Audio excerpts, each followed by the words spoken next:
تیری نگاہ فرمایا ہاتھ ہے کوتا، تیرا گناہ کہ نخیل بلند کا ہے گناہ۔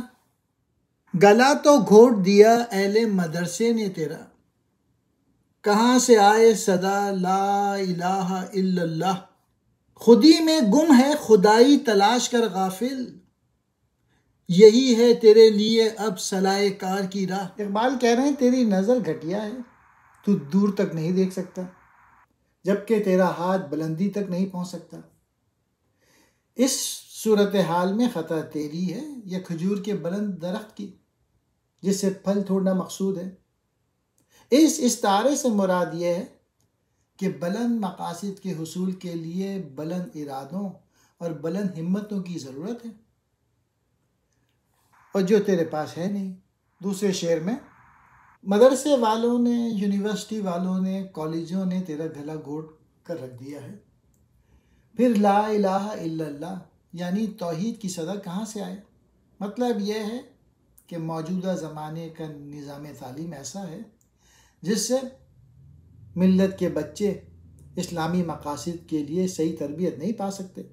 اے غفلت کے مارے مسلم، خدائی خودی ہی میں پوشیدہ ہے، تو اسے وہاں تلاش کر، اب تیرے لیے یہی صلاح کار ہے۔ یعنی جب تو اپنی خودی کی معرفت حاصل کر لے گا تو تجھ میں خدائی صفات پیدا ہو جائیں گی۔ فرمایا کمزور، کوتا جھوٹا، نخیل بلند بلند پودا۔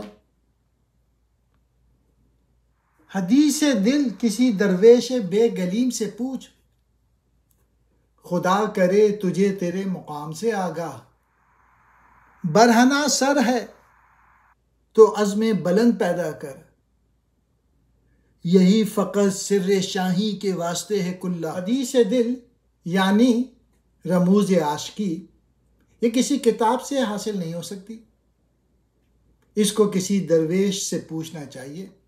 یعنی اے ملت کے لوگوں، اگر تو اپنے مقام سے آگاہ ہونا چاہتا ہے تو پھر عشق رسول اختیار کر۔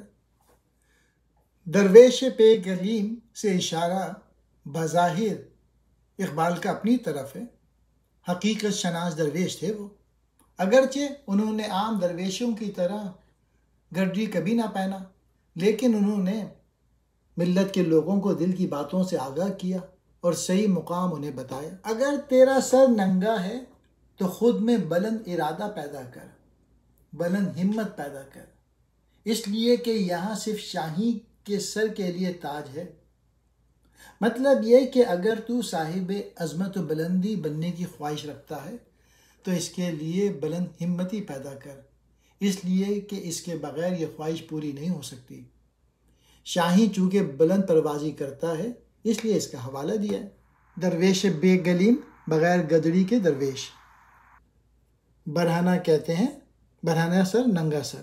نہ ہے ستارے کی گردش نہ بازی افلاک، خودی کی موت ہے تیرا زوال نعمت و جاہ۔ اٹھا میں مدرسہ و خانقاہ سے غمناک، نہ زندگی نہ محبت نہ معرفت نہ نگاہ۔ اے ملت کے لوگوں، کیا کبھی تو نے سوچا کہ تو نعمت و جاہ سے کیوں محروم ہوا؟ شان و شوکت اور حکومت تجھ سے کیوں چھن گئی؟ تو سمجھ رہا ہے کہ تیرا ستارہ گردش میں آ گیا یا آسمان نے تجھ سے دغا کی؟ یہ بالکل غلط ہے۔ ستارے اور آسمان کسی کا کچھ نہیں بگاڑ سکتے۔ تیری تمام مصیبتوں کا اصل سبب یہ ہے کہ تیری خودی پر موت طاری ہو گئی، تو عزم اور حوصلے سے خالی ہو گیا۔ جب تو نے اللہ کے قانون کی نافرمانی شروع کر دی تو اس کا نتیجہ ذلت کی شکل میں ظاہر ہو گیا۔ اور دیکھ لیں جب بے ایمانی کریں گے، جب اپنی صلاحیتیں نہیں بڑھائیں گے تو یہی حال ہوگا جو کہ ہو رہا ہے۔ آخری شعر میں کہتے ہیں کہ ملت کی خانقاہیں اور تعلیم گاہیں دونوں ناقص ہیں۔ مدرسوں کی تعلیم سے نہ مسلمانوں میں زندگی پیدا ہو سکتی ہے نہ محبت۔ دوسرے معنی یہ ہیں کہ اسلامی مدارس میں زندگی نظر نہیں آتی۔ علامہ اقبال کے نزدیک ظاہری علوم کے ادارے یعنی یونیورسٹیاں اور باطنی علوم کے ادارے یعنی خانقاہیں دونوں اپنی اصل روح سے محروم ہو چکے ہیں۔ زوال نعمت و جا، امیری کا زوال،